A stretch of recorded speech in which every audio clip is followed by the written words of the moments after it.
May 29th, 2009, we're here outside the Metro Convention Center protesting a visit to Canada by Bush and Clinton. And I'm here with the lovely Annie Machon.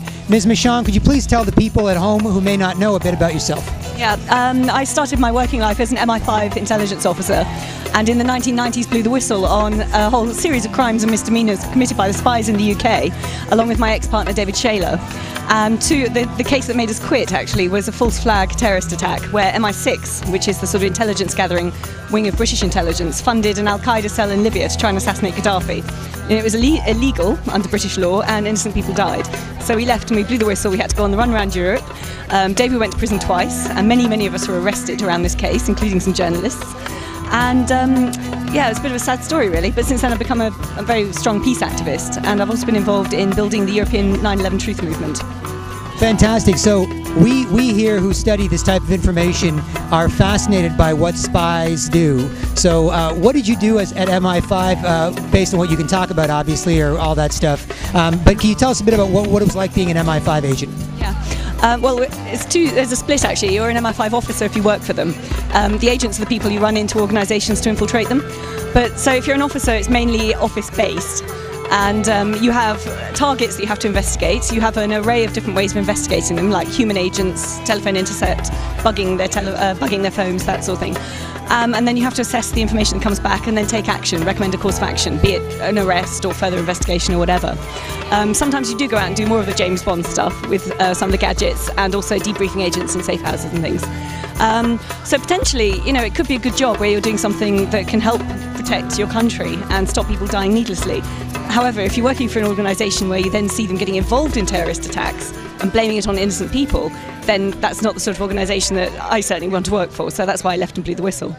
Do most agents understand that there's some corruption within the organization and are sort of doing the best they can in there? I mean, what is the mentality of people, or are they completely blind to the fact that maybe at the higher levels there's some corruption? Can you give us an idea of the mentality of some of your colleagues in MI5? Yeah. Well, many of my colleagues at the time also left because they had serious concerns about the ethics of the organisation.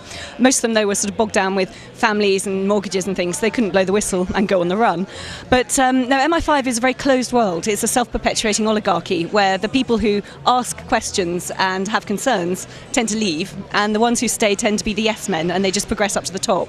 So you're encouraged just to follow orders, not to question what you're told to do, and you get a sort of groupthink where crimes become normal.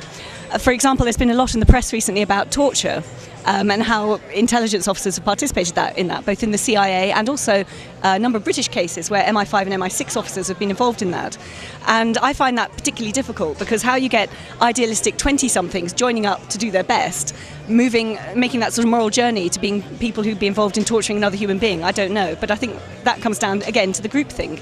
And it's a problem for our democracies, because we have these spies who work in a very closed, very secret world with no accountability in Britain, getting away literally with murder.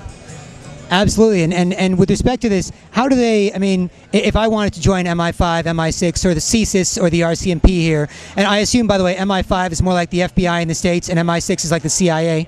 Okay, so you are allowed to operate domestically. What are you taught to make you, they obviously want to encourage you to toe the party line, so how do they teach you, how do they explain the world to you, and how has your understanding of the world changed since you left MI5? Actually, I had a very good political education in MI5, because when I was recruited, they said that they had changed from the bad old days of investigating Reds under the bed. They wanted a new generation of officers when I joined, who would be working as counter-terrorism officers. So it was a bit of a shock when my first posting was to a section called F2, which investigated Reds under the bed. They were still doing that in the 1990s. So it was a bit of a historical perspective that I was given into the scale of their investigation into their fellow UK citizens for their political and democratic activities. And I just don't think that's right in a democracy. So I got quite a good political education in alternative politics. And I do feel passionately that we as citizens need to stand up and seize our rights and our responsibilities back.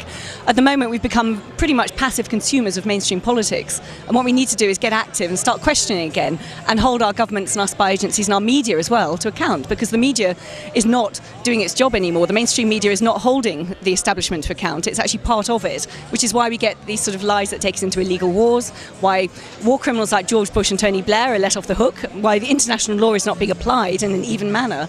And, you know, it's time that the natives stirred. We need to get up and start start getting active again, because otherwise we're just going to find ourselves living in a police state very soon.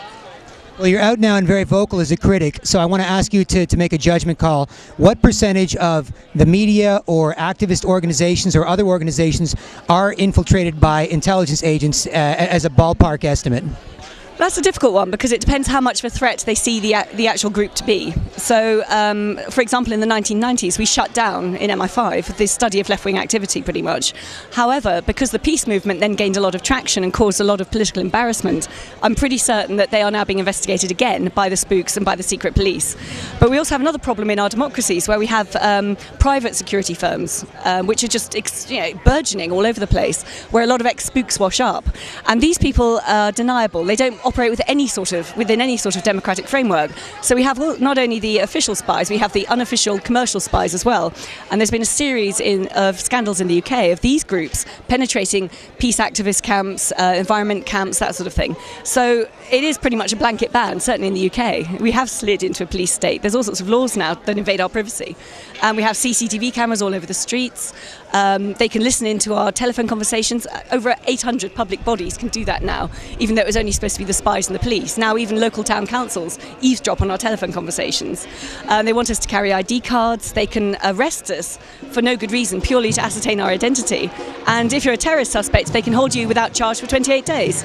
So, all the laws are in place. It's just they're not getting very heavy-handed with the bulk of the population yet. But as soon as there's any sort of civil unrest around events like this or with some sort of financial crisis, then of course they do get heavy-handed, and I think that's probably when most people are going to get more politically aware, more politically active. Well, we have to be aware of this. We're part of this group here at this demonstration, this protest.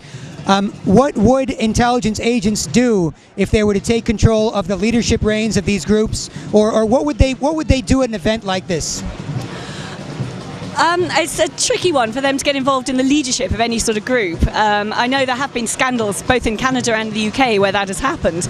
But usually if they're infiltrating groups, what they would want is someone who goes in and gathers all the information so they can identify the activists. So it doesn't have to be anyone particularly high profile, but someone who perhaps volunteers to be the membership secretary or whatever, organises the events, so they know who's doing what. And that's the sort of person quite often, but I'm not saying every time obviously, but quite often those are the people to watch out for. Those are the people. Any other techniques for activists like myself and others who are looking to spook-proof their organizations? Any other suggestions?